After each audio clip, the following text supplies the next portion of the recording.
Gang war sparks in the city of Tampa. The recent shooting in Ybor City was not a mass event, but a gang rivalry taking place in a packed and popular area of the city. While on the news, it's being labeled as a mass event, it is really a local gang rivalry. Moreover, due to the new laws about carrying concealed weapons in Florida and the state's stand your ground law policies, some of the individuals involved in the shooting may have a good legal defense, setting a new precedent in the state of Florida on how these new laws are going to affect safety in the state of Florida. If you guys remember, before these laws were passed, I actually made a video explaining how I thought these laws would lead to situations exactly like this, turning the safe state of Florida into a dangerous place to live, similar to Louisiana, Alabama, and Mississippi. YouTube creator 1090 Jake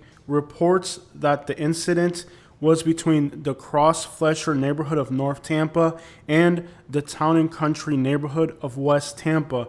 He is a very precise creator, and his information is usually not questionable because of how reliable his news sources are. So while this information is preliminary, we can assume that his article about the situation being a gang rivalry can be considered accurate.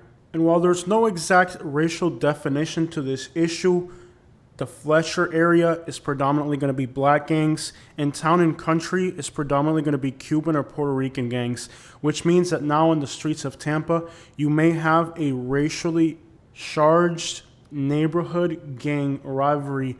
I've also recently mentioned in my videos how the city of Tampa has become starkly segregated, with the eastern side of the city becoming more black and the western side of the city becoming more Hispanic. Whether you know it or not, the Tampa Bay area is packed with gangs, from white supremacist gangs in all the large cities, Hispanic gangs in all the large cities, and African American gangs in all the large cities. But unlike other places in Florida, there's a lot of respect between racial boundaries. But if a gang war were to break out along racial lines, it means that groups like white supremacists and Hispanics that have some type of a respectful boundary between each other may be forced to take sides on a larger scale gang war in the Tampa Bay area. The city of Jacksonville, Florida is already going through a gang war between African American street gangs. However, the Tampa Bay area is much more diverse, with each racial group having large sections of territory,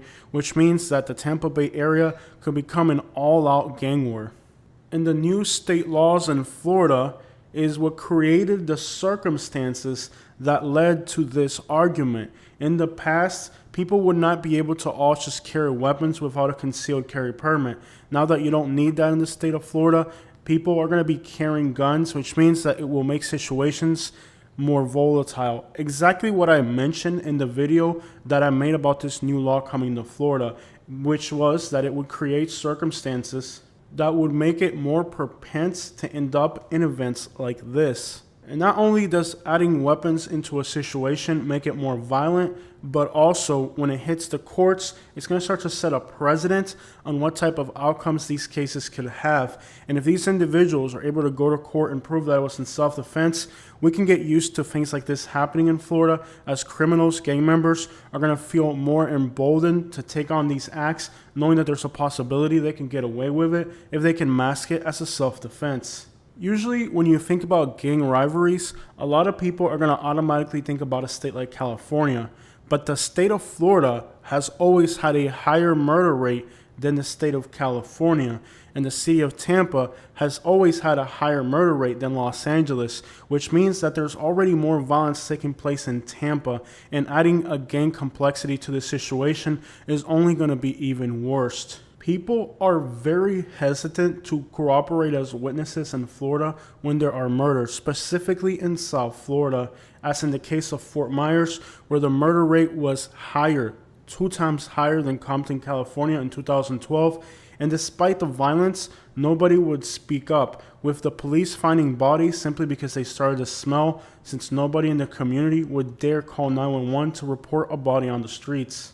With a community that refuses to cooperate with homicide investigations and laws that encourage people to carry guns, making encounters more dangerous, we can expect now, with gang rivalries, that the streets of Tampa are going to become much more dangerous than they've ever been. More than half of Tampa's homicides in 2022 went unsolved. And while agencies in the Tampa Bay area like to brag on social media of how much of a cowboy bad cop they are, in reality the streets are filled with violence and gang rivalry. The analytics alone, especially those related to homicides, are not analytics that can be manipulated. The same thing can go for drug overdose deaths, which means that you have real analytical information to show that already the Tampa Bay area is more of a crap hole than much of California. But they like to put a manipulative political spin on things, telling people that because it's a conservative state, everything's great here. But in reality, when you start to crunch the numbers, the analytics really do not look good for the Tampa Bay area. The white suburban areas like Bradenton, Pinellas, Pasco, Hernando have some of the most insane drug overdose rates, on par with places in Appalachia. The state of Florida as a whole is now competing with Maine and Kentucky among the top 5 most dangerous states for drug overdoses. And these drug overdoses are coming from activity on the streets that is usually linked to different activities of gang violence. May it be a white supremacist gang, a Hispanic gang, or an African American gang. Usually these substances are coming straight from gang activity. In 2022, there were 46 homicides in the city of Tampa.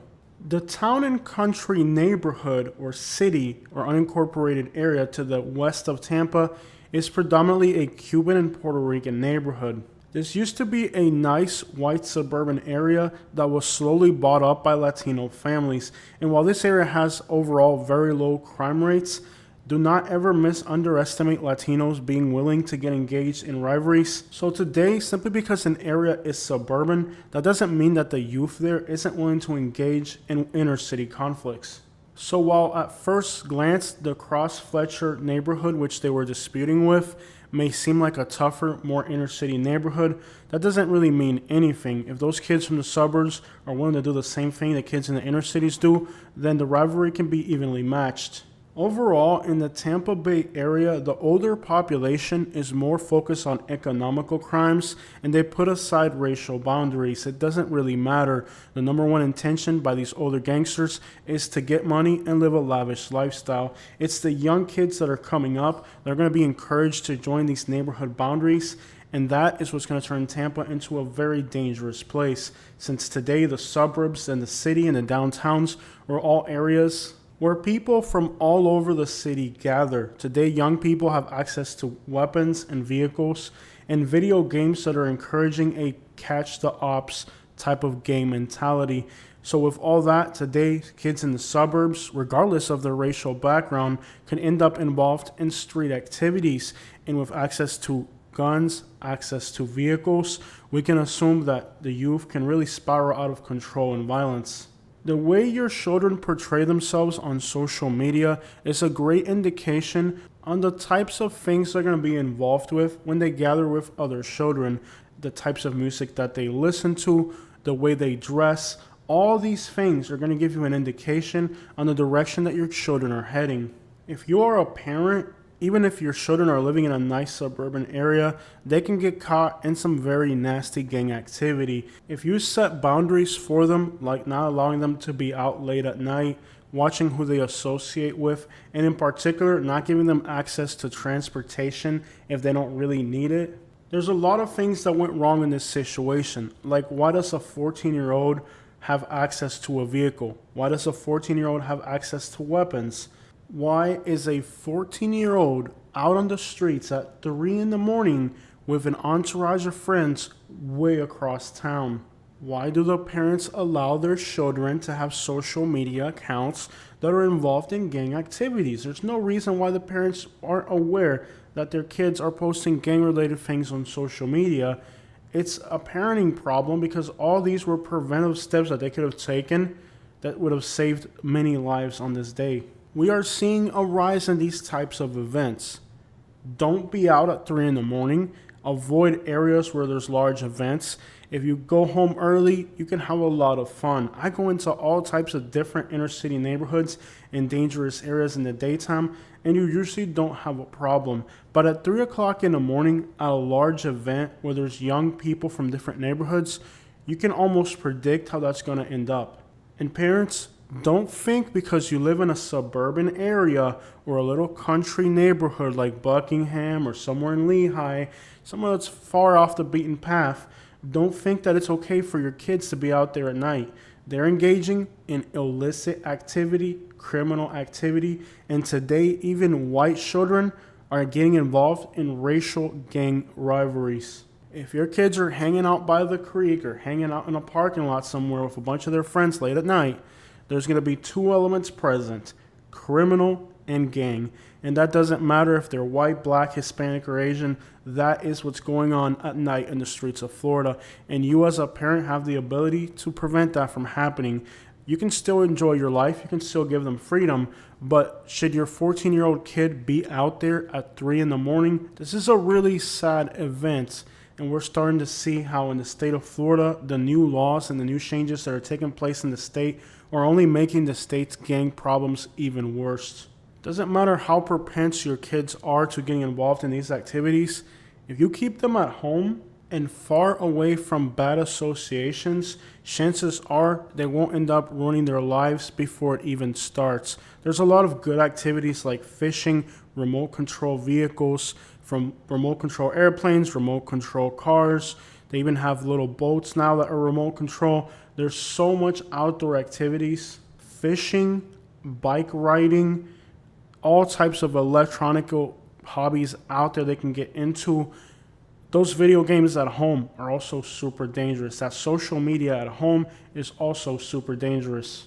These new video games like Grand Theft Auto are literally teaching kids how to engage in gang activity.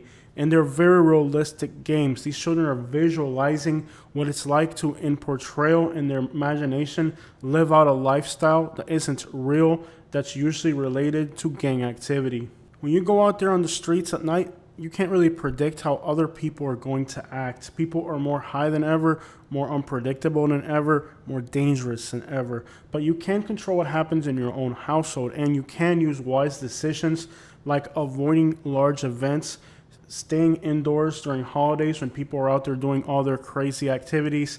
If you can prevent yourself from being there when it happens, you won't be part of the victims.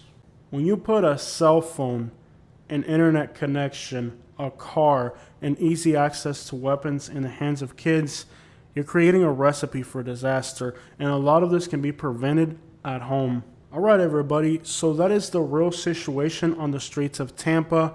Gang rivalry is really what took place in this downtown Ybor City event, and it wasn't a random mass event.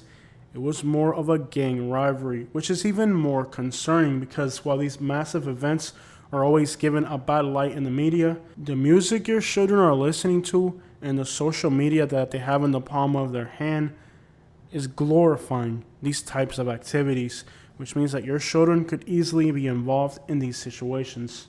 Protect your people and use common sense. Avoid areas that are dangerous late at night because the streets of Tampa are about to step it up a notch and become even more dangerous and unpredictable than what they already were. And don't believe all the things that you hear on social media coming even from law enforcement. The reality is that the streets of Tampa are entering a very scary stage. These law enforcement agencies are swearing on social media that their counties are in control, but in reality, the streets are full of gangs and illegal activities. The vast majority of these law enforcement spokespeople are actually just trying to postulate themselves for some type of political ambition that they have, and they're just trying to get online clout and online coverage of as many events as possible to get their face out there and try to put out the mean cop impersonation because they have political aspirations and they're using their careers and the social media coverage around these events to promote their persona on the internet. Instead of actually being concerned for making the streets safe, they're only concerned with using their position to ensure that they can get their face out there, get media coverage. They are really more concerned with their political careers than they are with the obligation that they have with their jobs of protecting their communities.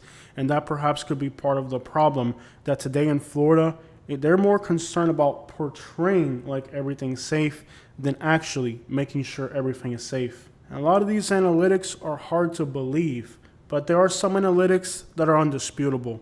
Overdose rates, murder rates, these types of analytics paint a clear picture on the reality. But while many people are trying to portray that California is horrible and that Florida is a great place, the analytics do not lie.